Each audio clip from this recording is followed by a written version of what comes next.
সুপ্রিয় শিক্ষার্থী, আশা করি তোমরা সবাই ভালো আছো, যে যেখানে আছো সুস্থ সুন্দর আছো। আজকে রাজশাহী কলেজের পক্ষ থেকে অনলাইন ক্লাসে তোমাদেরকে স্বাগত জানাই। যারা আজকে রাজশাহী কলেজের স্টুডেন্ট আছো এবং রাজশাহী কলেজের বাইরে যারা দেখছো আজকে অনলাইন ক্লাস, এবং অন্যান্য প্রতিষ্ঠানের শিক্ষক এবং অন্যান্য পেশাজীবী যারা আছে তাদেরকে আমি অভিনন্দন এবং সাধুবাদ জানাই। আজকে 14ই ডিসেম্বর, আজকে বিজয়ের মাস, কিন্তু দুঃখ ভারাক্রান্ত অবস্থায় আজকের দিনটাকে আমরা স্মরণ করছি। শহীদ বুদ্ধিজীবী দিবস। তাদের সকল শহীদদের, বুদ্ধিজীবী সহ সকল শহীদদের যারা আমাদের দেশ স্বাধীনের জন্য অবদান রেখেছে তাদেরকে সবাইকে শ্রদ্ধা জানিয়ে আজকে আমাদের ক্লাস শুরু করছি। প্রিয় শিক্ষার্থী, তোমরা জানো আমার যে ক্লাস ছিল সেটা প্রথম চ্যাপ্টার, দ্বিতীয় চ্যাপ্টার আমরা শেষ করেছি। আজকে আমরা তৃতীয় চ্যাপ্টার যৌথ মূলধনী কোম্পানি নিয়ে আমরা আজকে আলোচনা করব। সেই যৌথ মূলধনী কোম্পানির আজকে আমার অনলাইন ক্লাসের নবম ক্লাস। আজকে যৌথ মূলধনী কোম্পানির ধারণা, বৈশিষ্ট্য ও গুরুত্ব, এই তিনটি বিষয় নিয়ে আমরা আজকে আলোচনা করব। তাই আমি তোমাদের সাথে আছি প্রতিদিনের মতনই, আমার পরিচয় দেওয়ার আর প্রয়োজন নেই, তোমরা জানো। তোমাদেরকে আবারও আমি একটা ইনস্ট্রাকশন দিচ্ছি, তোমরা এই যে এখানে যে জিমেল নাম্বারটা আছে, তোমরা জিমেল নাম্বারটাই তোমরা তোমাদের জিমেল আইডিটা প্রেরণ করো। না করলে তোমাদেরকে অনেক অ্যাসাইনমেন্ট এবং ছোটখাটো পরীক্ষাগুলো আমি নিতে পারছি না। তোমাদের অনেকে পাঠিয়েছো, তাদের জিমেল খুলে দেখবে, সেই জিমেলে তোমাদের ইনভাইটেশন চলে গিয়েছে। আর যারা পাঠাওনি বা পাওনি ইনভাইটেশন, তারা আবার আমার কাছে এই নাম্বারে জিমেলটা পাঠাও। প্রিয় শিক্ষার্থী, দেখি আমরা সামনের দিকে কি আছে। আমরা আজকে আলোচ্য সূচিতে কি আছে, আমাদের শিক্ষণ ফল, যৌথ মূলধনী কোম্পানির সংজ্ঞা দিতে পারবে আজকে ক্লাস শেষে। আর কি পারবে, যৌথ মূলধনী কোম্পানির আইনগত বৈশিষ্ট্য ব্যাখ্যা করতে পারবে এবং যৌথ মূলধনী কোম্পানির গুরুত্ব ব্যাখ্যা করতে পারবে আজকে ক্লাস শেষে। তো সুপ্রিয় শিক্ষার্থী, তাহলে আমরা আজকে আমাদের আলোচ্য সূচিতে বা আমরা আলোচনার পশুরাতে এইটুকুই ছিল। তো এগুলো আমরা ধারাবাহিকভাবে আমরা আলোচনা করব। এই আলোচনা যাওয়ার আগে আমরা দেখতে চাই যে গত যে ক্লাস আমরা অংশীদারি কোম্পানির যে কোম্পানি সঠিক না অংশীদারি কারবারের যে ক্লাসটা আমরা শেষ করেছিলাম, সে শেষ ক্লাসে আমাদের প্রশ্ন কি ছিল শিক্ষার্থীরা? আমরা সে প্রশ্নটা দেখি। প্রশ্নোত্তরে আমরা দেখি জোট কি। একজন শিক্ষার্থী প্রশ্ন করেছিলেন জোট কি। আসলে জোট বলতে যে জিনিসটা বোঝায় সেটা হলো কোনো দেশ হতে পারে, কোনো জাতি গোষ্ঠী, এই কতকগুলো দেশ জাতি গোষ্ঠী সম্মিলিতভাবে কোনো যদি গ্রুপ তৈরি করে তাহলে সেটাকে সাধারণত জোট বলা হয়। তে আমরা বিজনেসের ক্ষেত্রে জোট বলতে কোনো গোষ্ঠীকে না বুঝিয়ে আমরা সাধারণত দেশকে, বিজনেসের ক্ষেত্রে যে অ্যাসোসিয়েশনগুলো আছে বিভিন্ন দেশের, সেগুলোকে আমরা বুঝিয়েছি। যেমন সার্ক একটা জোট হতে পারে, যেটা দেখতে পাচ্ছ, south Asian association for regional cooperation. এবং এই সার্কের আদলে আরো আছে জোট, যেরকম সার্কের লোগো দেখতে পাচ্ছ। এটা আমাদের দক্ষিণ এশিয়ার দেশগুলোর সাথে একটা প্যাক্ট তৈরি, তাদের উন্নয়নের জন্য, ডেভেলপমেন্টের জন্য, পারস্পরিক সহযোগিতার জন্য। যেরকম সাপটা আছে south Asian free trade area সাপটা, সেখানে মালদ্বীপ আছে, নেপাল আছে, পাকিস্তান আছে, শ্রীলঙ্কা আছে, আফগানিস্তান আছে, বাংলাদেশ আছে, ভুটান আছে এবং ইন্ডিয়া আছে। এবং এরাই কিন্তু প্রথমে সার্ক গঠন করেছিল, তারপর এই দেশগুলোর মধ্যে বাণিজ্যিক একটা সম্পর্ক তৈরি করার জন্য সাপটা তৈরি করেছিল। সাপটাও এখন যেমন জোট, সেরকম সার্কও একটা কিন্তু জোট, উদ্দেশ্য কিন্তু আলাদা আলাদা। তো বিভিন্ন, তাহলে কি দেখা যাচ্ছে যে সবসময় যে বাণিজ্যিক উদ্দেশ্যে জোট হয় তা না, অন্যান্য উদ্দেশ্যেও জোট হতে পারে, পারস্পরিক সহযোগিতা, তাদের উন্নয়ন, ডেভেলপমেন্ট, তথ্য আদান প্রদানের জন্যও হতে পারে। যেরকম NAFTA, North American free trade agreement, বিজনেসের ক্ষেত্রে এটা একটা জোট। যেখানে দেখতে পাচ্ছ সাইডে আমরা কি দেখতে পাচ্ছি, কানাডা, ইউএসএ, মেক্সিকো, এই তিনটি দেশ মিলে, তিনটি দেশের পতাকা দেখতে পাচ্ছ, তিনটি দেশ মিলে এই নাফটা জোটটা তৈরি করেছিল, এখনো আছে সে জোটের কার্যক্রম। তাহলে প্রিয় শিক্ষার্থী, জোট সম্পর্কে তোমাদের একটি ধারণা হয়েছে হলো। এখন আমরা আসি কোম্পানি দিয়ে ড্র দেওয়া আছে। আমরা সাধারণত কথায় কথায় আমরা দেখি বিভিন্ন কোম্পানির প্রোডাক্ট ব্যবহার করি। অনেক সময় কাউকে বলি যে তুমি কি চাকরি করবে, আমি কোম্পানিতে চাকরি করব, সরকারি চাকরি করব বা করব না, না পারলে কোম্পানিতে করব।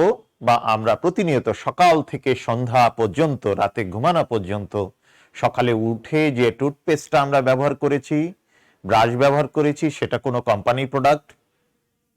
সকালে আমরা যে যানবাহনে রিক্সাতে এই ইয়েতে আসছি, সেটাও কোনো কোম্পানির প্রোডাক্ট।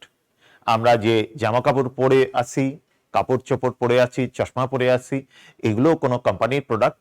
তোমরা প্রতিনিয়তই আমরা জীবনযাত্রার ক্ষেত্রে, ব্যবহারের ক্ষেত্রে, চলার ক্ষেত্রে যে আমরা পণ্য এবং সেবা, আমরা মোবাইল ফোন ব্যবহার করছি, সেটাও কোনো কোম্পানির, এবং ফোনে যে কথা বলছি সেটাও কোম্পানির কোনো সেবা।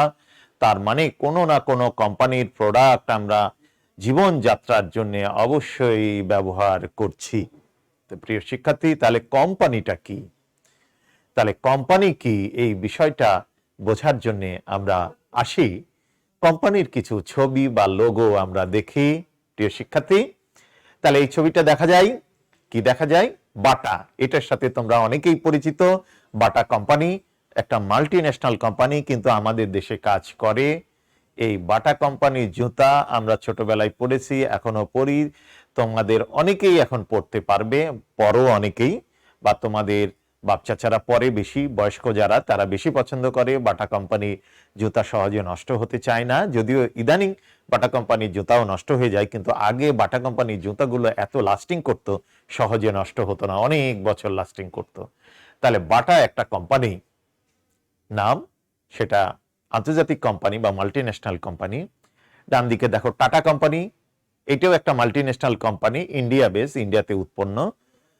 তারপরে গুগলের নাম শুনেছো, অনলাইনে গেলেই গুগল একটা কোম্পানি এবং বৃহৎ company, world wide company, multinational company.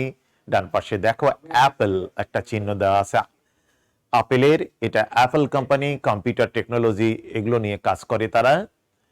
Google search engine তারা কাজ করে। তাহলে এই চারটা কোম্পানির আমরা নাম দেখলাম। আরো কিছু দেখি আমাদের দেশীয়। দেখো group of company in Bangladesh, দেখো লোগো দেওয়া আছে, এমজিআই, বসুন্ধরা। আমরা যে ফটোকপির কাগজ ব্যবহার করি, প্রিন্টারের কাগজ ব্যবহার করি, বসুন্ধরা কোম্পানির আছে, বসুন্ধরার সিমেন্ট আছে, আরো অনেক আছে। ডান দিকে দেখো স্কয়ারের লোগো, স্কয়ারের ওষুধ তো আমরা খাই, স্কয়ার কোম্পানির। বাজারে অসুখ বিসুখ হলেই আমরা যে স্কয়ার কোম্পানির ওষুধ খুঁজি, বা আরো অনেক ওষুধ কোম্পানি আছে, এসিআই আছে, আরো যে সিটি গ্রুপ।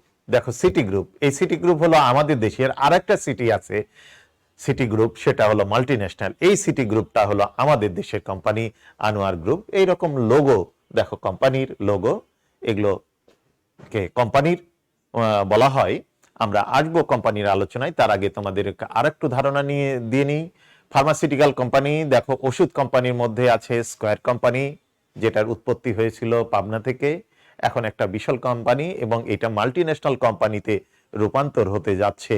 তার মানে আমাদের এই স্কয়ার কোম্পানির ওষুধ বাইরে যায় এবং তাদের প্ল্যান্ট বিদেশে, আফ্রিকা মহাদেশে এরা নতুন প্ল্যান্ট তৈরি করতে যাচ্ছে। ইবনে সিনা আছে, বেসকিমকো আছে, একমি আছে, এসিআই আছে, ড্রাগ আছে, পপুলার আছে, জেনারেল আছে, গ্লাক্সোস্মিথ আছে, জেসন আছে, এসকেপ। তোমরা ওষুধ কেনার পর দেখবে যে সেখানে ওষুধ কোম্পানির নামগুলো লেখা থাকে। তাই আমাদের দেশে প্রসিদ্ধ কিছু ওষুধ কোম্পানির নাম আমি এখানে দেখলাম, এছাড়াও আরো অনেক কোম্পানি আছে। আমরা আসি, দেখো top the 10 high value company in Bangladesh. বাংলাদেশে টপ মোস্ট বড় বড় যারা ভালো বিজনেস করে এই ধরনের 10টি কোম্পানি দেখো, এখানে একটা আছে, এটার নাম তোমরা হয়তো জানো না। এই যে ইউনিলিভার, এটা জানো দুনিয়ার 1 নম্বর রং ফর্সাকারী ক্রিম, এখন আর বলা হয় না। Fair and lovely, fair and glow, handsome, close up, Pepsodent, এগুলো হলো এই ইউনিলিভার কোম্পানির প্রোডাক্ট। স্ট্যান্ডার্ড চার্টার্ড, এটা একটা bank, standard chartered multinational company, banking জগতে এটা অনেক। এই যে আমি যেটা বলেছিলাম তোমাদের city group, city company, city bank, এই যে এই সিটি ব্যাংক দেখো উপর দিক দিয়ে একটা টান আছে, এই সিটি ব্যাংকটা হলো মাল্টিন্যাশনাল। কিন্তু আরেকটা সিটি ব্যাংক আছে বাংলাদেশে, সেটা হলো দেশীয় ব্যাংক। এই সিটি ব্যাংকটা হলো মাল্টিন্যাশনাল ব্যাংক। গ্রামীণ ফোন তোমরা তো চেনো, নেসলে, লুডুস খাও, এইচএসবিসি এটা জানো, নোভাটিস এরকম জানো, অনেকগুলোই চেনো, অনেকগুলোই চেনো না, অধিকাংশই। তার মধ্যে ইউনিলিভার তোমরা চেনো, গ্রামীণ ফোন চেনো, এই নেসলে, এই কয়টা তোমরা সবাই গ্রামে গঞ্জে অনেকেই চেনে। এই প্রোডাক্টগুলো আমরা ব্যবহার করি, অনেক সময় লক্ষ্য করি না যে কোন প্রোডাক্ট কোন কোম্পানি। লক্ষ্য করো, কোনো পণ্য কেনার পর তার কোম্পানির নাম লেখা থাকে, লোগো দেওয়া থাকে। বাংলাদেশে মাল্টিন্যাশনাল কোম্পানিগুলোর মধ্যে দেখো ইউনিলিভার আছে, এই যে দেখো ইউনিলিভার, সিঙ্গার আছে, নেসলে আছে, আরো অনেক নামগুলো দেওয়া আছে, বার্জার পেইন্ট দেওয়া আছে, এগুলো দেওয়া আছে। বাইরের দিকে দেখো স্ট্যান্ডার্ড চার্টার, সিমেন্স কোম্পানি, গ্রামীণ ফোন, এগুলো হলো মাল্টিন্যাশনাল। এখানে যে লোগোগুলো দেওয়া আছে, এই লোগোগুলো দেওয়া আছে, এই লোগোগুলো এবং নামগুলো দেওয়া আছে, এগুলো হলো মাল্টিন্যাশনাল কোম্পানি, মানে বিদেশি কোম্পানি আমাদের দেশে বিজনেস করছে। দেখো এখানে অনেক লোগো দেওয়া আছে। দেখো এই যে পিজি, প্রক্টার অ্যান্ড গ্যাম্বল দেওয়া আছে, সিমেন্স, কোলগেট দেওয়া আছে পণ্য। কোলগেট কোম্পানি হলো পালমোলিভ। আইবিএম দেওয়া আছে, দেখো আইবিএম হলো কম্পিউটার জগতে একটা পায়োনিয়ার। এরকম যে বেশ কিছু কোম্পানির, এই যে এইচপি দেওয়া আছে। আমরা ল্যাপটপ বা বিভিন্ন ইলেকট্রনিক অ্যাক্সেসরিজ গুলো কিনে থাকি, কম্পিউটার, ইলেকট্রনিক্স। তাহলে এইগুলো কোম্পানির এক একটা লোগো। তাহলে এখানে লিস্ট অফ কোম্পানি ইন বাংলাদেশে কোম্পানির যে লিস্টগুলো আছে, সেই লিস্টগুলো ক্যাটাগরিক্যালি এইরকম হয়ে থাকে। কিরকম? একটা হলো বাংলাদেশের মাল্টিন্যাশনাল কোম্পানির একটা ট্রেন্ড আছে, রিয়েল এস্টেট কোম্পানি আছে। এটা কিন্তু কোম্পানির ভাগ না, ধরন।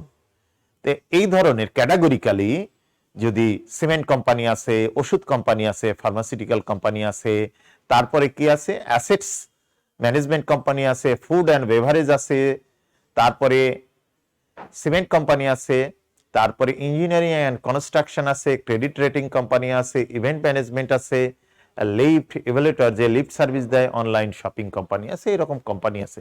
কোম্পানির প্রকারভেদের মধ্যে যেগুলো, সেগুলো আমরা পরে পড়ব। তো আমরা যে কোম্পানিগুলো লোগোগুলো দেখালাম, সেই লোগোগুলো কোম্পানিগুলোর নাম তোমরা দেখলে সেগুলো কোনো না কোনো ভাগের মধ্যে পড়ে। তাহলে আসলে কোম্পানিটা কি? আমরা প্রায় শিক্ষিত অশিক্ষিত বিভিন্ন ধরনের মানুষই আমরা কোম্পানি বলি, কোম্পানির প্রোডাক্ট ব্যবহার করি, সেবা ব্যবহার করি, কিন্তু কোম্পানিটা কি সেটা আমরা অনেকেই সঠিকভাবে জানি না। তাহলে আমরা আসি কোম্পানিটা কি সেটা দেখার জন্যে। কোম্পানি বলতে যৌথ মূলধনী কোম্পানি বোঝায়। প্রিয় শিক্ষার্থী, মূলত কোম্পানি বলতে যৌথ মূলধনী কোম্পানি বোঝায়। ইংরেজিতে যাকে বলা হয় জয়েন্ট স্টক কোম্পানি। এই জয়েন্ট স্টক কোম্পানিটাকে আমরা ব্রিটিশ এবং ব্রিটিশ শাসিত দেশ যেগুলো ছিল, সেই দেশগুলোতে আমরা জয়েন্ট স্টক কোম্পানি বলি। কিন্তু আমেরিকাতে এই জয়েন্ট স্টক কোম্পানি যেটা একটা বড় সাইজে, সেগুলোকে বলা হয় কর্পোরেশন। কি বললাম? কর্পোরেশন। আমেরিকাতে জয়েন্ট স্টক কোম্পানিগুলোকে কর্পোরেশন বলা হয়, আর আমাদের দেশে এবং কমনওয়েলথভুক্ত দেশ যারা ব্রিটিশ শাসনের অধীনে ছিল, সেগুলোতে জয়েন্ট স্টক কোম্পানি বলা হয়। আমাদের দেশেও জয়েন্ট স্টক কোম্পানি নামেই পরিচিত। এই জয়েন্ট স্টক কোম্পানি ধারণাটা আমরা দেওয়ার চেষ্টা করি। তাহলে এই জয়েন্ট স্টক কোম্পানিকেই মূলত যৌথ মূলধনী কোম্পানি বলা হয়। মূল কোম্পানি বলতে জয়েন্ট স্টক কোম্পানিকেই বোঝায়। পঞ্চদশ শতাব্দীতে ইংল্যান্ডে কতিপয় বণিকেরা যারা বাণিজ্য করত, ব্যবসা বাণিজ্য করত, তারা সর্বপ্রথম এই কোম্পানি শব্দটা ব্যবহার শুরু করে। তাহলে কি বললাম? কোম্পানি শব্দটার ব্যবহার শুরু হয়েছে পঞ্চদশ শতাব্দী থেকে। সেটা ইংল্যান্ডের কতিপয় বিজনেসম্যানেরা, এই সময় ইংল্যান্ডের রাজা রানীরা বিশেষ সনদ বলে। তখন তো গণতান্ত্রিক দেশ ছিল না, প্রেসিডেন্ট, প্রধানমন্ত্রী এগুলো ছিল না, তখন রাজা শাসিত। ঠিক আছে, রাজা জমিদারেরা ছিল। তাহলে ইংল্যান্ডের রাজা বা রানীরা বিশেষ সনদ বলে কোম্পানি গঠিত হয় প্রথম। তখন ইংল্যান্ডের রাজা বা রানী রয়্যাল চার্টার্ড কোম্পানি বলা হতো। তারা যে কোম্পানি অনুমোদন দিত বা বিজনেস করার পারমিশন দিত কোনো সংগঠনকে বা কোনো গ্রুপকে, সেটাকে রয়্যাল চার্টার কোম্পানি বলা হতো। এই সূত্র ধরে সপ্তদশ শতাব্দীতে ইস্ট ইন্ডিয়া কোম্পানি স্থাপিত হয়। তারপরে দ্য লিভেট কোম্পানি, দ্য রাশিয়া কোম্পানি ইত্যাদি বড় বড় কোম্পানি গড়ে ওঠে। তাহলে মূলত আমরা কোম্পানি দেখলাম কি, ইংল্যান্ডের রাজা রানীরা এক ধরনের সার্টিফিকেট দিত, এক ধরনের পারমিশন দিত, দিয়ে সেটাকে রয়্যাল চার্টার কোম্পানি বলা হতো। কিন্তু সপ্তদশ শতাব্দীতে প্রথম ইস্ট ইন্ডিয়া কোম্পানি গঠন হয় এবং তারপরই লিভেট, তারপরে আমাদের চলে আসে দ্য লিভেট কোম্পানি, দ্য রাশিয়ান কোম্পানি, এইরকম এই ধরনের অনেক বড় বড় কোম্পানি আস্তে আস্তে প্রবর্তন হতে থাকে সেই ট্রেডিশনে। যে যে দেশে ছিল সে দেশের রাজারা, এই রাজা সম্রাট যারা ছিল, তারা এই কোম্পানি গঠনের জন্য পারমিশন দিত। 1844 সালে প্রথম ব্রিটিশ পার্লামেন্টে যখন গণতান্ত্রিক ব্যবস্থা আসে, রাজতন্ত্রের বিলুপ্তি ঘটে, যখন গণতান্ত্রিক প্রজাতন্ত্র আসে, গণতন্ত্রের উদ্ভব হয়, পার্লামেন্টারি এই সরকার মানে সংসদীয় গণতন্ত্রের মতো বিষয় চলে আসে, তখন 1844 সালে প্রথম ব্রিটিশ পার্লামেন্টে কোম্পানির রেজিস্ট্রেশন আইন, the joint stock company act 1844 প্রবর্তন হয়। তাহলে আমরা যে বর্তমানে যে কোম্পানি আইনগুলো আমরা দেখি, তার প্রথম ফর্মাল বিষয় আসে হলো 1844 সালে আধুনিক রূপায়ণ হয়। সেই রূপায়ণটা ইংল্যান্ডের পার্লামেন্টেই হয়, জয়েন্ট স্টক কোম্পানি অ্যাক্ট 1844।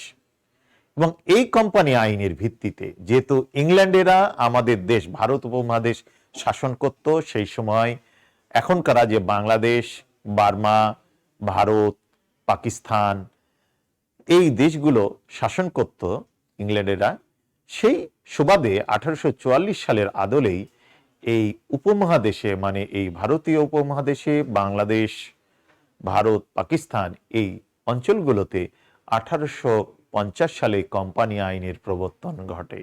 তাহলে প্রিয় শিক্ষার্থী, তাহলে আমাদের এই এলাকায় কোম্পানি আইনটা আসে 1850 সালে, ইংল্যান্ডে হয় আধুনিক কোম্পানি আইন, সেটা হলো 1844 সালে।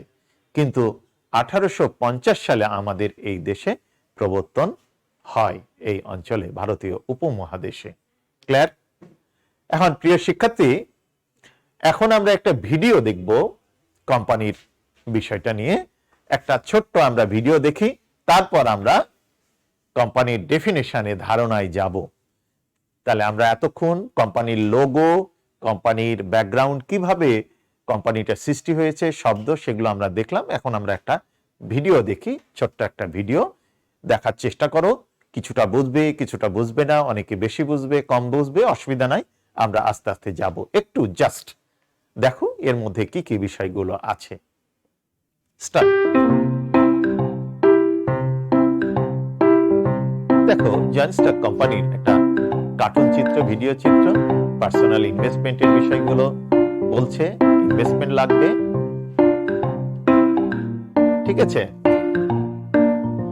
What do I need to make money? কিভাবে মেক মানি, টাকা তৈরি করা যায়, আইডিয়া, মানি এবং সাপ্লাই, এই তিনটে জিনিস লাগবে। আইডিয়াটা কি? আইডিয়া বললে কোথায়? I know I will establish a মানি, অর্থ লাগবে, ঠিক আছে। আইডিয়াটা লাগবে, আমি কোনো পণ্য বা সেবা তৈরি করতে গেলে সেগুলো লাগবে, মানি লাগবে, সাপ্লাই লাগবে, সেটা টাইম লাগবে। দেখো, একার পক্ষে এই করাটা অনেক, ক্লোথিং, কোডিং, এগুলো করাটা অনেক কঠিন হয়ে যাচ্ছে। কার্টুনটা দেখো, লক্ষ্য করো।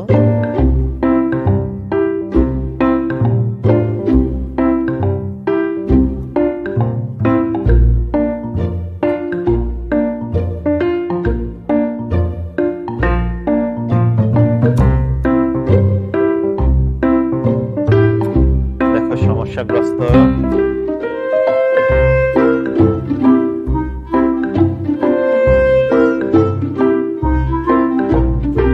কোম্পানির মধ্যে কি? I wonder if people will invest. Investor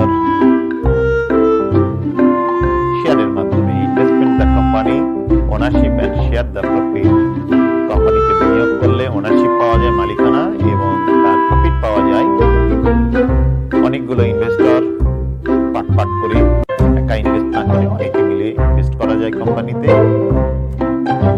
ঠিক আছে, দেখো অনেকে এসে সেই জিনিসটা বেয়ার করার চেষ্টা করছে।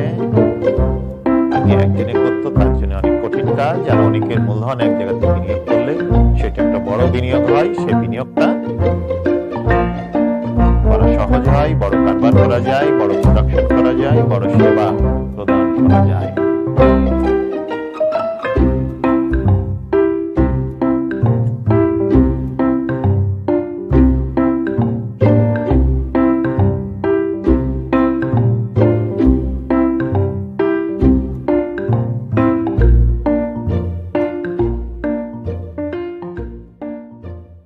তাহলে প্রিয় শিক্ষার্থী, আমরা এতক্ষণ এই ভিডিওটা আমরা দেখলাম যে কোম্পানি যে ফরমেশনের ইনভেস্টমেন্ট থেকে শুরু করে বিভিন্ন বিষয়গুলো হালকা হালকা করে দেখানো হলো, খুব দ্রুত দেখানো হলো। তোমরা অনেকেই এই বিষয়গুলো অনেকে আত্মস্থ করতে পেরেছো বা অনেকেই পারোনি, কিন্তু এখন আলোচনায় আসি। আস্তে আস্তে এই ভিডিওর কথা মাথায় রাখো, আস্তে আস্তে জিনিসগুলো দেখবে যে সহজ হয়ে যাবে। তাহলে যৌথ মূলধনী কোম্পানি কি, মানে জয়েন্ট স্টক কোম্পানি, কোম্পানি বলতে আমরা কি বুঝি সেই বিষয়টা আমরা ব্যাখ্যা করার চেষ্টা করব। তাহলে আমরা দেখেছিলাম 1850 সালে এই উপমহাদেশে কোম্পানি আইন প্রবর্তিত হয়েছিল, কিন্তু 1947 সালে দেশ ভাগ হয়ে যায়। 1947 সালের আগে 1913 সালে কোম্পানি আইনের ফরমেশন আবার চেঞ্জ হয়, অ্যামেন্ডমেন্ট হয়। সেই 1913 সালের কোম্পানি আইন 1947 সালের পরে এবং পাকিস্তান পিরিয়ডে এবং বাংলাদেশ হওয়ার পরও আমাদের দেশে 1913 সালের ব্রিটিশ প্রবর্তিত কোম্পানি আইনই প্রবর্তন ছিল। কিন্তু 1994 সালে এই কোম্পানি আইনের আবার সংশোধন নিয়ে এসে নতুনভাবে অ্যামেন্ডমেন্ট করা হয়। সে 1994 সালে কোম্পানি আইনে 2-1 ঘ ধারা। তাহলে কি 1994 সালের কোম্পানি আইনের 2-1 উপধারা, তার হলো ঘ ধারা মোতাবেক অনুযায়ী কোম্পানি কি, কোম্পানি বলতে এই আইনের অধীনে, কোন আইন, 1994 সালের আইনের অধীনে গঠিত এবং নিবন্ধিত কোম্পানি বা কোনো বিদ্যমান কোম্পানিকে বোঝাবে। তার মানে 94 সালের পর যেগুলো কোম্পানি হয়েছে সেই কোম্পানিগুলো এই 1994 সালের আইন মোতাবেক গঠিত এবং নিবন্ধিত হতে হবে। আর 94 সালের আগে যে কোম্পানিগুলো বিদ্যমান ছিল ওই কোম্পানিগুলোকে এই আইন মোতাবেক আবার নিবন্ধন নিতে হয়েছে, সেগুলোকে বোঝাবে।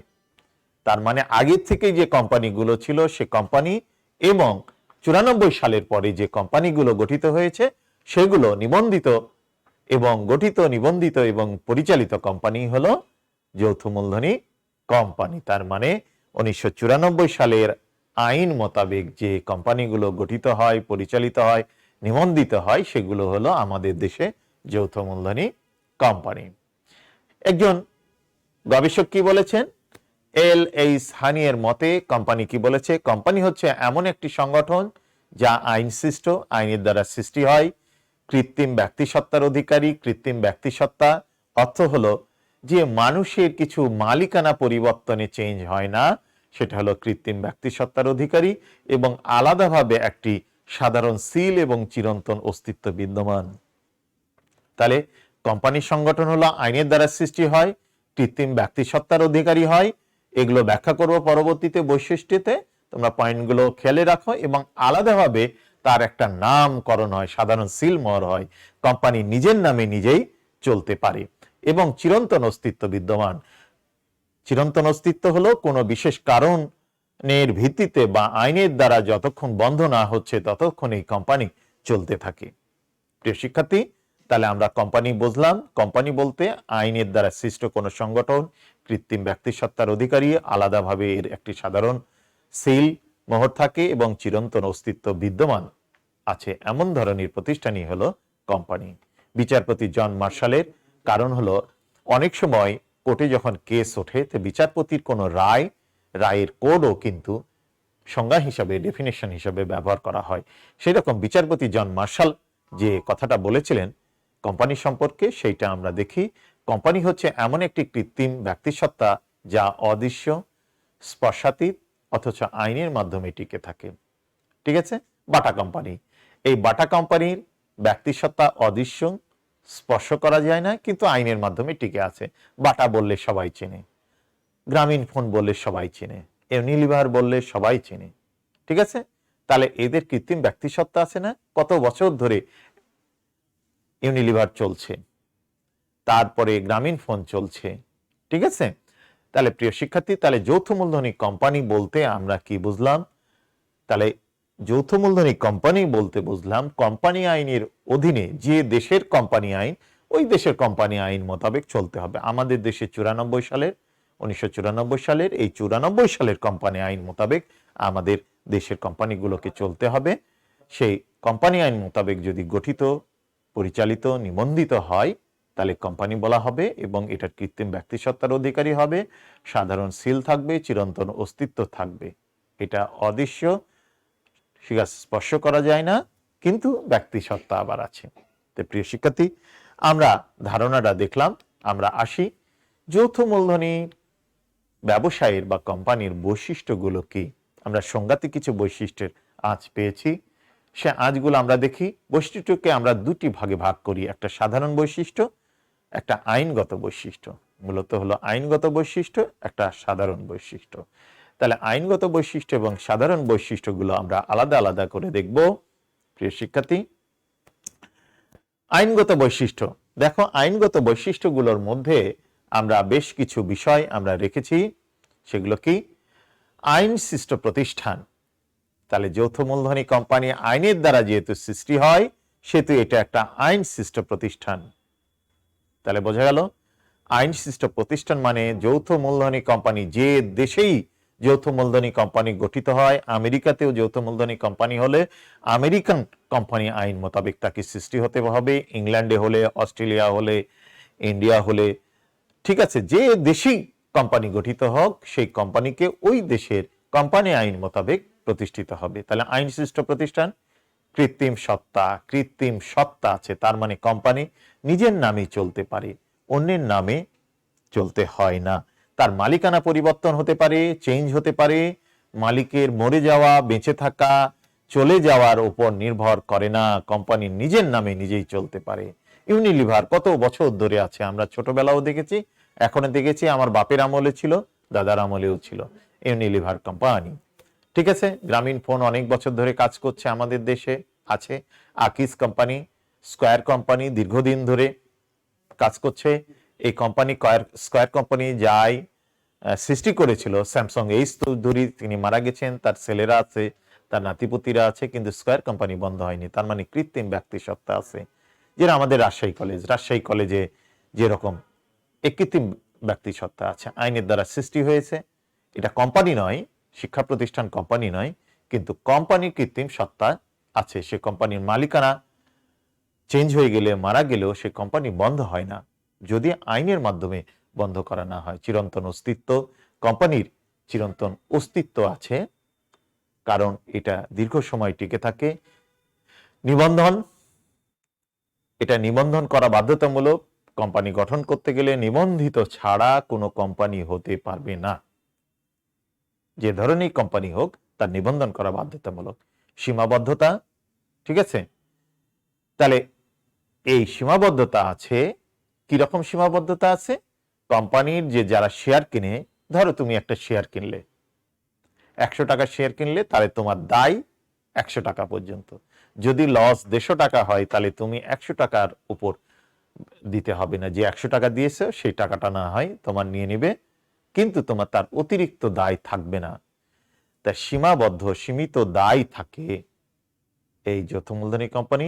সাধারণ সিলমোহর, আমরা যে সিল ব্যবহার করি, প্রত্যেকটা কোম্পানির নিজস্ব সিলমোহর আছে। সিলে কোনো লোগো বা তার নামের সিল আসে, সে নামের সিলে ব্যবহৃত হয়।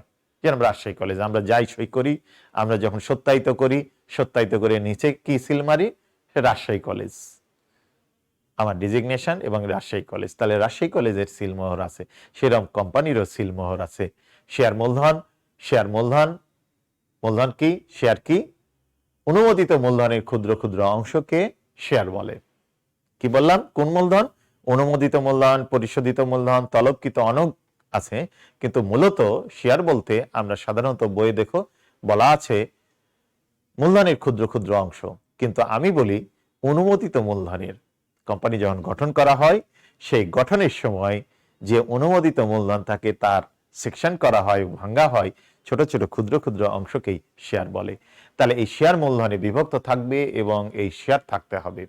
শেয়ার যদি না থাকে তাহলে সেটা হবে না। সদস্য সংখ্যা আইনগত বৈশিষ্ট্য হলো এইটা একটা গুরুত্বপূর্ণ বৈশিষ্ট্য, সদস্য সংখ্যা কত হবে। এখন কোম্পানির মধ্যে সাধারণত দুই ধরনের ট্রেন্ড আছে, একটা প্রাইভেট লিমিটেড, একটা পাবলিক লিমিটেড। প্রাইভেট লিমিটেড কোম্পানিতে 2 থেকে 50 জনের মধ্যে সীমাবদ্ধ থাকবে সদস্য সংখ্যা প্রাইভেট লিমিটেড, আর পাবলিক লিমিটেডে 7 থেকে অসংখ্য। কি বললাম? সদস্য সংখ্যা এটা আমরা আবার পরে আলোচনা করব। প্রাইভেট লিমিটেড পাবলিক লিমিটেড আলাদা করে আমরা আলোচনা করব শ্রেণী বিভাগের সময়, সেগুলোর বৈশিষ্ট্য পড়ব। কিন্তু তাহলে আমরা সদস্য সংখ্যা কি হবে, যদি আমি প্রাইভেট লিমিটেড কোম্পানি করি তাহলে আমার সদস্য সংখ্যা সর্বনিম্ন 2 এবং সর্বোচ্চ 50 হবে আমাদের কোম্পানি আইন মোতাবেক, বাংলাদেশের কোম্পানি আইন মোতাবেক 1994 সালে। আর যদি প্রাইভেট লিমিটেড হয় তাহলে সর্বনিম্ন 7, সর্বোচ্চ অসংখ্য হতে পারে। ক্লিয়ার? শেয়ার হস্তান্তর, শেয়ার হস্তান্তর করা যায়। পাবলিক লিমিটেড কোম্পানির শেয়ারগুলো সহজে হস্তান্তর করা যায়, কিন্তু প্রাইভেট লিমিটেড কোম্পানির শেয়ারগুলো সহজে হস্তান্তর করা যায় না। তবে ক্ষেত্র বিশেষে হস্তান্তর করা যায়, তার কিছু প্রসিডিউর আছে। যখন আমরা ওই প্রাইভেট লিমিটেড কোম্পানির বিষয়গুলো পড়ব তখন আমরা এই বিষয়গুলো আলোচনা করব। তাহলে শেয়ার হস্তান্তরের ক্ষেত্রে যৌথ মূলধনী কোম্পানির শেয়ার হস্তান্তর করা যায় কোনগুলো? Public limited company. Private limited কোম্পানিরও শেয়ার হস্তান্তর করা যায়, তবে সহজে করা যায় না। পরিচালক পর্ষদ, তাহলে পরিচালক কোম্পানি যে কোনো কোম্পানি হোক, প্রাইভেট লিমিটেড পাবলিক লিমিটেড সব ধরনের কোম্পানিরই একটা পরিচালক পর্ষদ থাকে, মানে বোর্ড অফ ডিরেক্টর, যারা এই কোম্পানি পরিচালনা করে। শেয়ার হোল্ডারদের ভোটের মাধ্যমে কোম্পানি পরিচালনার জন্য বোর্ড অফ ডিরেক্টর, যেটা পরিচালক পরিষদ তৈরি করা হয়, তারা এই কোম্পানিটি পরিচালনা করার জন্য সিদ্ধান্ত গ্রহণ করে এবং অন্যান্য কার্যক্রম পালন করে, দায়িত্ব পালন করে। প্রিয় শিক্ষার্থী, এখন সাধারণ বৈশিষ্ট্য, আইনগত বৈশিষ্ট্যগুলো আমরা দেখলাম এবং সাধারণ বৈশিষ্ট্য। সাধারণ যৌথ মূলধনী কোম্পানির সাধারণ বৈশিষ্ট্যমূলক একটা প্রথম নাম্বার হলো স্বেচ্ছামূলক সংস্থা। এটা হলো স্বেচ্ছামূলক সংস্থা। যদি কোনো ব্যক্তি, কতগুলো ব্যক্তি মিলে এই কোম্পানি গঠন করতে চায়, করতে পারে, ঠিক আছে, বৈধ হতে হবে তার বিজনেসগুলো। আর যদি করতে না চাই, করবে না। তুমি চাইলে কোম্পানির শেয়ারের মালিক হতে পারো, না চাইলে মালিক নাও হতে পারো। এই জন্য এটা স্বেচ্ছামূলক সংস্থা। এবং সেকেন্ড, এইটা অধিক মূলধন। অধিক মূলধন দেখো সাইডে কিছু টাকা কড়ির ছবি দেওয়া আছে, অধিক মূলধন। তার মানে যৌথ মূলধনী কোম্পানি স্বল্প মূলধনে হয় না, অনেক মূলধন লাগে, অনেক মালিকানা থাকে, অনেক শেয়ার হোল্ডার থাকে, এই জন্য এখানে অনেক মূলধন লাগে। এক মালিকানা কারবার, অংশীদারি কারবার, অন্যান্য কারবার থেকে যৌথ মূলধনী কোম্পানির, জয়েন্ট স্টক কোম্পানির মূলধনের পরিমাণ বেশি হয়ে থাকে এবং লাগেও, যেহেতু এদের কার্যক্রম, ব্যবসায়িক কার্যক্রম একটা বড় পরিসরে হয়, এই জন্য এর মূলধনটাও অনেক হয়ে থাকে। এটা একটা সাধারণ বৈশিষ্ট্য। পরবর্তীতে জটিল গঠন প্রণালী।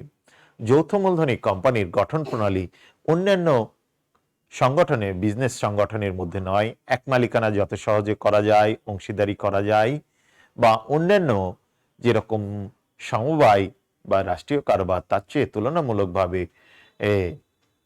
বিশেষত এক মালিকানা অংশীদারির চেয়ে যৌথ মূলধনী কোম্পানির গঠন প্রক্রিয়া অনেক জটিল, আইনগত প্রক্রিয়ার মাধ্যমে করতে হয়। তার অনেকগুলো পেপারস তৈরি করতে হয়, অনেকগুলো প্রসিডিউর, অনেকগুলো স্টেপ অতিক্রম করতে হয়, অনেকগুলো ধাপ অতিক্রম করতে হয়। এই জন্য এর গঠন প্রণালী জটিল। এবং এই গঠন প্রণালী আইন মোতাবেক দেখো, এদিকে ল একটা বই দেওয়া আছে, বইয়ের উপর হাতুড়ি দেওয়া আছে, মানে একটা সিম্বলিক দেওয়া আছে আইনের।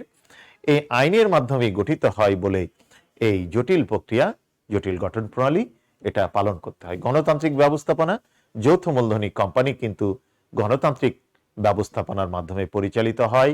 তার মানে কি রকম? শেয়ার হোল্ডারদের ভোটের মাধ্যমে বোর্ড অফ ডিরেক্টর নির্বাচিত হয় এবং এই বোর্ড অফ ডিরেক্টরের এই প্রতিষ্ঠানটা পরিচালনার দায়িত্ব পালন করে, তাদের মধ্যে থেকে একজন চেয়ারম্যান হয় বা এমডি নিয়োগ বা অন্যান্য নিয়োগ কার্যক্রম, পরিচালনার কার্যক্রম সবকিছুই কিন্তু করে থাকে এই বোর্ড অফ ডিরেক্টর। তার মানে গণতান্ত্রিক ব্যবস্থাপনা এখানে চালু থাকে। কর প্রদান, যৌথ মূলধনী কোম্পানিকে কর প্রদান করতে হয়, তুলনামূলক অন্যান্য কোম্পানির চেয়ে অধিক হারে কর প্রদান করতে হয়। মুনাফা বন্টন এবং যৌথ মূলধনী কোম্পানিতে মুনাফা বন্টন করতে হয়, যেহেতু শেয়ার হোল্ডারেরা থাকে। এই শেয়ার হোল্ডারেরা কি করে, প্রতি বছর যে লাভটা হয়, লাভ থেকে ঋণ থাকলে ঋণের সুদ দেওয়া হয়, সুদ দেওয়ার পর কর দেওয়া হয়, কর দেওয়ার পর যেটা থাকে সেটাকে বলা হয় নেট প্রফিট। নেট প্রফিটে যতটুকু অংশ, নেট প্রফিটের সম্পূর্ণটাই লভ্যাংশ হিসাবে ডিভিডেন্ড আকারে, লভ্যাংশ আকারে বন্টন করে দিতে পারে। আবার করতে পারে কি, যতটুকু থাকলো তার যেটুকু বন্টন করে দেয় সেটা লভ্যাংশ, আর যতটুকু দেওয়া হয় না সেটা সংরক্ষিত তহবিল। তাহলে কি বললাম, তাহলে যৌথ মূলধনী কোম্পানিতে যে মুনাফাটা হয়, সেই মুনাফাটার মধ্যে থেকে আগে সুদ, ঋণের সুদ দেওয়া হয়, তারপরে ট্যাক্স দেওয়া হয়। ট্যাক্স দেওয়ার পর যেটুকু থাকে তার সম্পূর্ণ অংশ যদি দিয়ে দেওয়া হয় শেয়ার হোল্ডারদের মধ্যে বন্টন করে আনুপাতিক হারে, তাহলে সেটা সম্পূর্ণটাই লভ্যাংশ। আর যদি সম্পূর্ণটা বন্টন করা না হয়, কিছু রেখে দেওয়া হয়, যেটা বন্টন করা হয় সেটা লভ্যাংশ, আর যেটুকু রেখে দেওয়া হয় সেটা হলো সংরক্ষিত তহবিল, বা ইংরেজিতে যেটা বলা হয় রিটার্ন আর্নিং। প্রিয় শিক্ষার্থী, তাহলে মুনাফা বন্টন আমরা দেখলাম। প্রিয় শিক্ষার্থী, সাধারণ বৈশিষ্ট্যে সপ্তম হলো দক্ষ ব্যবস্থাপনা। যৌথ মূলধনী কোম্পানিতে দক্ষ ব্যবস্থাপনার, ইফিসিয়েন্ট ম্যানেজমেন্টের বিষয়টা লক্ষ্য করা যায়। কেমন? এক মালিকানা কারবারে মালিক নিজেই পরিচালনা করে, অংশীদারি কারবারে অংশীদারিরা তাদের নিজেদের জ্ঞানের সীমাবদ্ধতা থাকতে পারে, দক্ষতার ঘাটতি থাকতে পারে। কিন্তু যৌথ মূলধনী কোম্পানিতে যে বিষয়টা থাকে সে বিষয় হলো বোর্ড অফ ডিরেক্টর। শেয়ার হোল্ডারদের ভোটের মাধ্যমে বোর্ড অফ ডিরেক্টর নির্বাচিত হয়। বোর্ড অফ ডিরেক্টর করে কি, তখন বিভিন্ন কর্মচারী, তোমার আমাদের মতো শিক্ষিত কিছু জনবল নিয়োগ করে, এমডি নিয়োগ করে, managing director, CEO, GM, AGM বা অন্যান্য হিউম্যান রিসোর্স অফিসার, বিভিন্ন ধরনের অফিসার নিয়োগ করে। তার মানে এই যে কাজে এক্সপার্ট, সেই ধরনের এক্সপার্টিজম লোকজন বাইরে থেকে চাকরি দিয়ে সেখানে নিয়ে আসা হয়, তারা কাজ করে। এই জন্য দক্ষ ব্যবস্থাপনা এখানে পরিলক্ষিত হয়, যেটা অংশীদারি বা একমালিকানা কারবারে এটা সম্ভব হয় না। কিরকম দেখো, ম্যানেজমেন্ট, এখানে একটা ছবি দেওয়া আছে, ম্যানেজমেন্ট বোর্ড। তাহলে ম্যানেজমেন্ট বোর্ডে, বোর্ড অফ ডিরেক্টরে অনেক ধরনের ডিরেক্টর থাকে।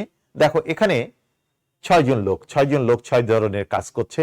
দেখো যে চাকা, হুইল দ্বারা সিম্বলিক ভাবে দেখানো হয়েছে যে কাজে এক্সপার্ট তাকে সে কাজে লাগানো হয়েছে। এই চক্রগুলো, চাকাগুলো দেখো সেটিং করার ক্ষেত্রে এটা সিম্বলিক ভাবে প্রেজেন্ট করা হয়েছে। এক একজন এক এক কাজে দায়িত্ব আছে। তাহলে শেয়ার হোল্ডারদের ভোটের মাধ্যমে যে বোর্ড অফ ডিরেক্টর নির্বাচিত হয়, সে বোর্ড অফ ডিরেক্টরের মধ্যে এক এক ডিরেক্টরকে এক এক সেকশনে দায়িত্ব দেওয়া হয় সে দায়িত্ব পালন করার জন্য। তার মানে হলো এখানে দক্ষ ব্যবস্থাপনা পরিলক্ষিত হয় এবং নিশ্চিত করা যায়। এবং এছাড়া আউটসাইডার থেকে যে কর্মচারীগুলো নিয়োগ দেওয়া হয়, বিভিন্ন এক্সিকিউটিভ নিয়োগ দেওয়া হয়, তার মাধ্যমে দক্ষ ব্যবস্থাপনা নিশ্চিত হয়। বৃহদায়তন সংগঠন, যৌথ মূলধনী কোম্পানি অন্যান্য প্রতিষ্ঠানে, বিজনেস প্রতিষ্ঠানের চেয়ে অনেক বড় সংগঠন। এটা একটা সাধারণ বৈশিষ্ট্য, নির্দিষ্ট উদ্দেশ্য। প্রত্যেকটা যৌথ মূলধনী কোম্পানির একটা নির্দিষ্ট উদ্দেশ্য থাকে, তারা একটা নির্দিষ্ট উদ্দেশ্যে ধাবিত হয়। তাদের পণ্য সেবা কে নিয়ে তাদের একটা মিশন, ভিশন থাকে। প্রিয় শিক্ষার্থী, 10 নম্বর সদস্যপদ। সহজে সদস্যপদ গ্রহণ করা যায় এবং সহজেই ছেড়ে যায়। তাহলে পাবলিক লিমিটেড কোম্পানি, যৌথ মূলধনী কোম্পানির মধ্যে আমি বলেছিলাম দুটো জিনিস, একটা প্রাইভেট লিমিটেড, একটা পাবলিক লিমিটেড। পাবলিক লিমিটেড কোম্পানির সদস্যপদ সহজেই গ্রহণ করা যায়। বাজারে যে শেয়ার মার্কেট থেকে তুমি শেয়ার কিনে তার সদস্যপদ লাভ করতে পারো, আবার সহজে বিক্রি করে বের হয়ে আসা যায়।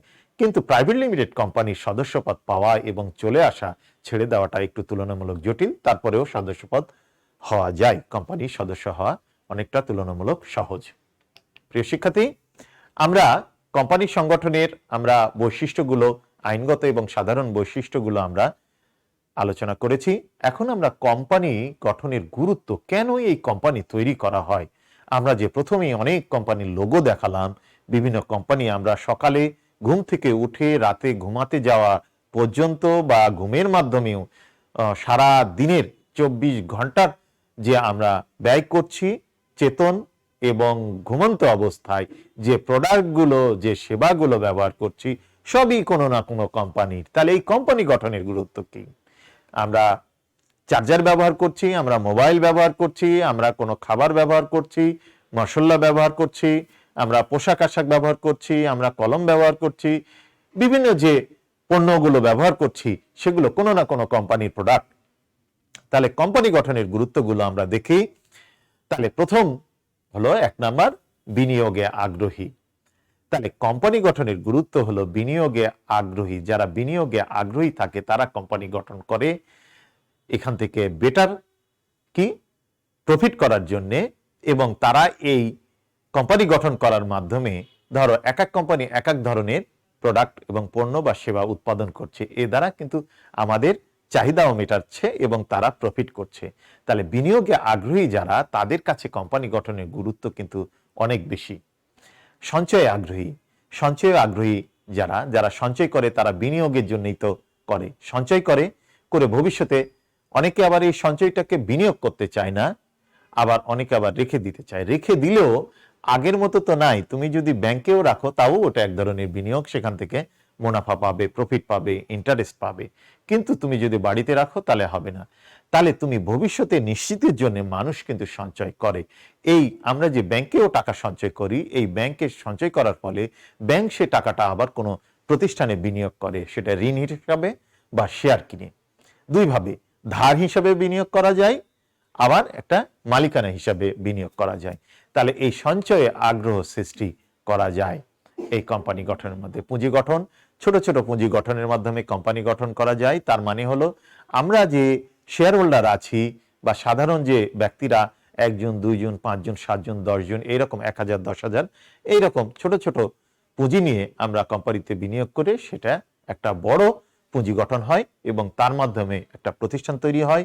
সেই প্রতিষ্ঠানে পণ্য বা সেবা উৎপাদিত হয়, আমরা ভোগ করি, সেখানে কিছু লোকের কর্মসংস্থান হয়, সরকার সেখান থেকে কিছু ট্যাক্স পায়, সোশ্যাল বেনিফিট হয়, অনেক কিছু কারবার হয়। দক্ষ ব্যবস্থাপনা, কোম্পানিতে দক্ষ ব্যবস্থাপনার একটা গুরুত্বপূর্ণ, ডান দিকে দেখো এইটা কি একটা বোর্ড, সাধারণ সভার যে এজিএম অ্যানুয়াল জেনারেল মিটিং যেটা হয় সেটা এইভাবে হয়, সেখানে দক্ষ ব্যবস্থাপনা হয়। আমি দক্ষ ব্যবস্থাপনা সম্পর্কে তোমাদেরকে বৈশিষ্ট্য বলেছি, বৈশিষ্ট্যের পয়েন্ট আবার এখানেও আছে, সেটা একটা গুরুত্বপূর্ণ বিষয়। অন্যান্য ক্ষেত্রে আমরা কোনো মানুষই কমপ্লিটমেন্ট নয়, সব বিষয়ে দক্ষ নয়, কিন্তু কোম্পানিতে করা হয় কি, যেহেতু শেয়ার হোল্ডাররা ভোটের মাধ্যমে বোর্ড অফ ডিরেক্টর নির্বাচন করে এবং বোর্ড অফ ডিরেক্টর গুলো আবার যে যে সেকশনে যে ধরনের দক্ষ, হিউম্যান রিসোর্স ম্যানেজমেন্টের জন্য হিউম্যান রিসোর্সের দরকার, ইঞ্জিনিয়ারিং লাইনে এর দরকার, টেকনিশিয়ান দরকার, এক্সিকিউটিভ দরকার, সাধারণ কর্মচারী দরকার, যেখানে যে রকম দরকার সেই ধরনের লোক তারা নিয়োগ দেয়, দিয়ে দক্ষ ব্যবস্থাপনা নিশ্চিত করে।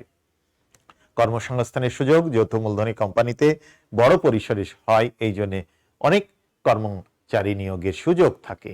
প্রিয় শিক্ষার্থী, আমাদের দিন দিন পুঁজিবাদী অর্থব্যবস্থায় যত কোম্পানি প্রসার ঘটবে তত আমরা বেসরকারীকরণের মাধ্যমে আমরা কর্মসংস্থানের সুযোগ সৃষ্টি করতে পারবো। সরকারের সীমাবদ্ধতা আছে, সরকার চাইলেই তাদের কর্মসংস্থান অনেক বাড়াতে পারে না, কিন্তু কোম্পানিগুলো ব্যবসা বাণিজ্য যত বাড়তে থাকবে তত আমাদের কর্মসংস্থান হবে। তাহলে যৌথ মূলধনী কোম্পানি, এক মালিকানা অংশীদারির চেয়ে যৌথ মূলধনী কোম্পানিতে কর্মসংস্থানের সুযোগ অনেক বেশি থাকে। তাহলে এখানে কোম্পানি সংগঠনের গুরুত্ব অপরিসীম দেখা যায়। আধুনিক প্রযুক্তি, যৌথ মূলধনী কোম্পানিগুলো আধুনিক প্রযুক্তি ব্যবহার করতে পারে। আইবিএম, গুগল, অ্যাপল, এরা যে কোম্পানির লোগোগুলো দেখালাম, টাটা কোম্পানি, এছাড়া আমাদের দেশে আরো অনেক কোম্পানি আছে, সিমেন্স আছে, স্যামসাং আছে, সনি আছে, টয়টা, টাটা কোম্পানি আছে, তারপরে কি টয়টা কোম্পানি আছে গাড়ির। তাহলে এরা আধুনিক প্রযুক্তি ব্যবহার করছে।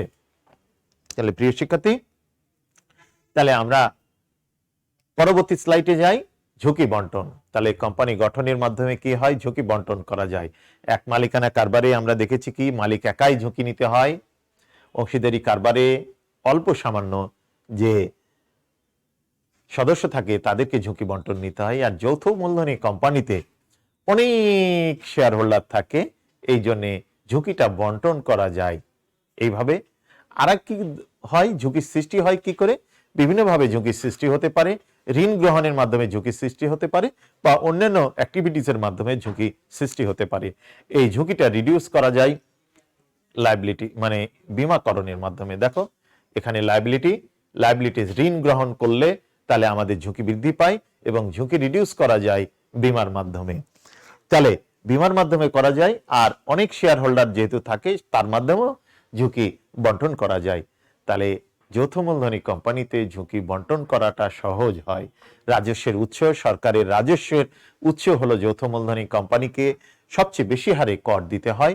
এই জন্য কোম্পানির প্রফিট যত বেশি হবে, যৌথ মূলধনী কোম্পানির সৃষ্টি হবে, প্রফিট হবে, রাজস্ব আয় তত বাড়বে, সরকারের কর আদায় বেশি হবে। সামাজিক কল্যাণ, যৌথ মূলধনী কোম্পানিগুলো অনেক সামাজিক কল্যাণে নিয়োজিত থাকে, সোশ্যাল অ্যাক্টিভিটিস করে থাকে। যেরকম ডাচ বাংলা ব্যাংক, দেখো তোমাদের পড়াশোনার ক্ষেত্রে ডাচ বাংলা ব্যাংক যে স্কলারশিপ দিয়ে থাকে, স্টুডেন্ট বৃত্তি দিয়ে থাকে, এটা সামাজিক কল্যাণমূলক কাজ।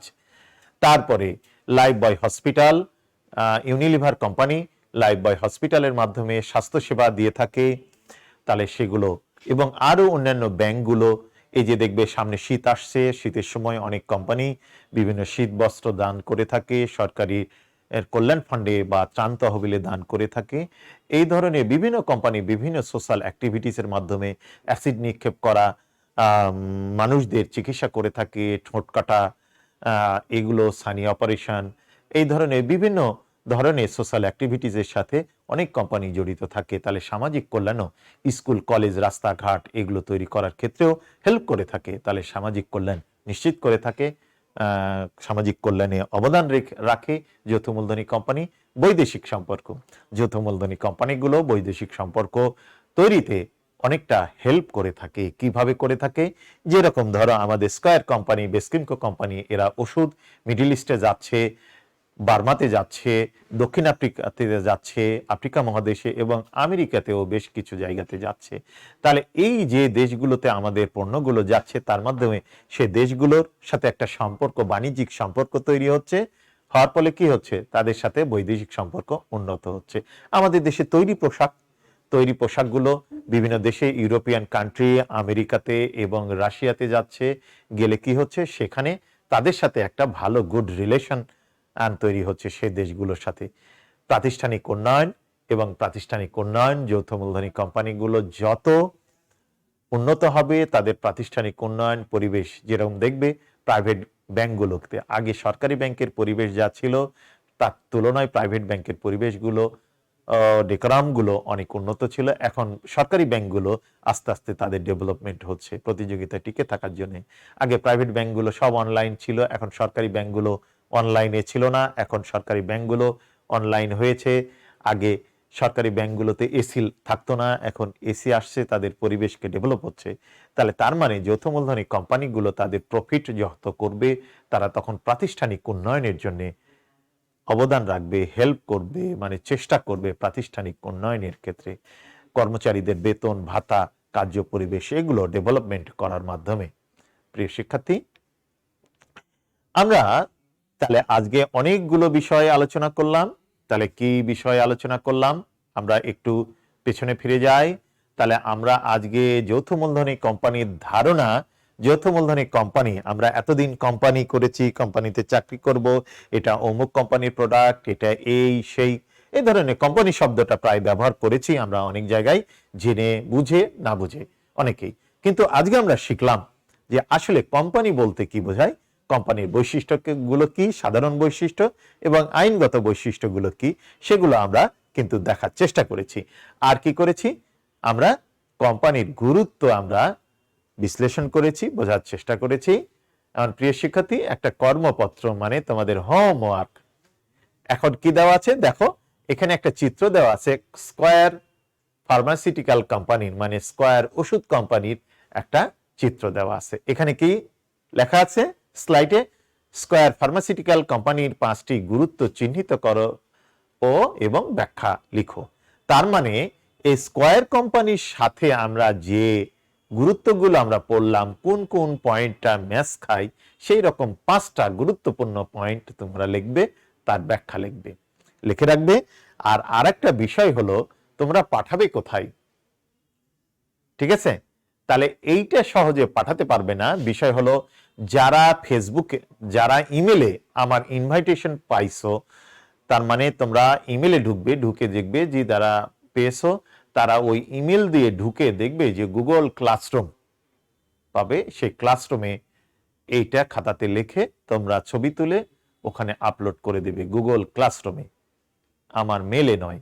আর যারা যাদের জিমেলে ইনভাইটেশন পাওনি তারা আমাকে প্রথমেই যে মেল নাম্বারটা দিয়েছিলাম সে মেল নাম্বারে তোমাদের জিমেল নাম্বারটা পাঠিয়ে দাও। আমি সেখানে সেট করলেই তোমাদের ওই জিমেলে ইনভাইটেশন পাবে। ইনভাইটেশন পাইলে সেই ইনভাইটেশনের লিঙ্ক দিয়ে তোমরা ঢুকে গুগল ক্লাসরুমে ঢুকে তোমরা এটা উত্তর পাঠাতে পারবে। কিন্তু যারা জিমেলে ইনভাইটেশন পাওনি তারা পাঠাতে পারবে না। এই জন্যে তোমরা দ্রুত যারা রাজশাহী কলেজের স্টুডেন্ট আছো তাদের তোমাদের জিমেল আইডিটা আমার মেল নাম্বারে তোমরা মেল করো। যারা হয়তো দু একজনে এমনও বলেছো আগে পাঠিয়েছো তারা ইনভাইটেশন পাওনি, তারা আবার আমার কাছে পাঠাও, আমি সিস্টেমে সেট করে নিব, তোমরা সেটা পেয়ে যাবে ইনভাইটেশন। তাহলে ইনভাইটেশন অ্যাকসেপ্ট করলেই তোমরা তখন নিয়মিত দিতে পারবে এবং সেই সিস্টেমের মাধ্যমে আমি পরীক্ষাও নিতে পারবো। কিন্তু তোমাদের জিমেল আইডিগুলো খুব বেশি না পাওয়ার কারণে আমি এটা করতে পারছি না। প্রিয় শিক্ষার্থী, তাহলে আমাদের এই হোমওয়ার্ক ছিল এইটা। তোমাদের কোনো প্রশ্ন থাকলে তোমরা কমেন্ট বক্সে লিখে পাঠাও, আমি সামনের ক্লাসের এটা আবার আমি উত্তর দিব। তোমরা নিশ্চয় এই জিনিসগুলো বুঝতে পেরেছো, এনজয় করেছো। আমরা একবারে ক্লাসের শেষ প্রান্তে চলে এসেছি। তোমাদেরকে সবাইকে ধন্যবাদ জানানোর আগে আবার আমরা স্মরণ করতে চাই এই ডিসেম্বর মাস, আজকে 14ই ডিসেম্বর শহীদ বুদ্ধিজীবী দিবস। তোমরা জানো আমরা আমাদের দেশের জন্য যারা শহীদ হয়েছে সকল শহীদ মা বোনদের প্রতি শ্রদ্ধা এবং বিনম্র শ্রদ্ধা জ্ঞাপন করে, তাদের স্মরণ করে, তাদের ত্যাগ তিতিক্ষা স্মরণ করে আজকে সবাইকে তোমাদেরকে শুভেচ্ছা, প্রীতি এবং শুভেচ্ছা এবং সাধুবাদ জানিয়ে আজকে আমার ক্লাস শেষ করছি। অশেষ ধন্যবাদ, সবাইকে ধন্যবাদ। সবাই ভালো থাকো। হয়তো ডিসেম্বর মাসে হয়তো আমার আর ক্লাস পাওয়া যাবে না, আবার নতুন জানুয়ারি মাসে আবার নতুন ক্লাস আমরা শুরু করব। শীতকালীন ছুটি হয়তো হয়ে যাবে 16 তারিখের পর থেকে। তো এই জন্যে তোমাদেরকে আগামী বছরের আগাম শুভ নববর্ষ আমি জানালাম, জানিয়ে আজকের ক্লাস আমি শেষ করছি।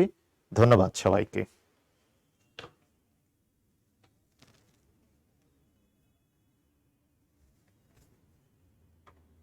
বন্ধ করতে হবে তো।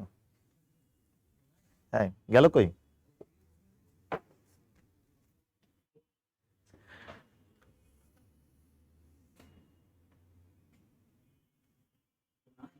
না, এরা গেল কই?